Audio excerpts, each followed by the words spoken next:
এই কি গো তোমার বন্ধু সমীরণ ফোন করেছে। হ্যাঁ ফোনটা ধরবে, কিন্তু ধরার পর বলবে যে তোমার প্রচন্ড মাথা ব্যথা করছে, তুমি এখন ওর সাথে কথাও বলতে পারবে না, ওর সঙ্গে বাইরেও যেতে পারবে না, মনে থাকবে? কিন্তু আমার তো মাথা ব্যথা করছে না। তোমাকে যেটা বলতে বলেছি তুমি শুধু সেইটুকুই বলবে, তার বেশি আমি তোমাকে কিছু জানতে চাইনি। ধরো ফোনটা, ধরে এটাই বলবে। বলো বলো। হ্যাঁ রে, আমার বুঝলি তো খুব মাথাটা ব্যথা করছে, এখন কথা বলতে পারছি না, পরে বলবো তোর সঙ্গে, বুঝলি? ঠিক আছে।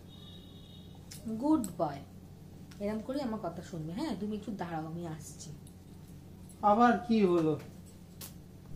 ভাল লাগে না, দূর কি যে করে, লাইফটা পুরো বরবাদ হয়ে গেল আমার। আরে আরে নাও নাও নাও, এটা খেয়ে নাও, এটা খেয়ে নাও। কি এটা? এটা খেয়ে নাও। কি এটা? এটা ওআরএস এর জল, এটা খেয়ে নাও। আমি ওআরএস খেতে ভালো লাগে না, আরে আমার মুড নেই। ওআরএস টা খা, ভালো। আমার মুড নেই এখন রে বাবা। শোনো, ওআরএস টা আমি অনেক কষ্ট করে প্যাকেটটা কেটে, কাঁচি দিয়ে প্যাকেটটা কেটে বোতলের মধ্যে ঢেলে তারপর এটাকে র্যামে নাড়িয়ে করেছি। যদি তুমি এটা না খাও আমি তোমাকে শুদ্ধ নাড়িয়ে দেবো। খাও বলছি।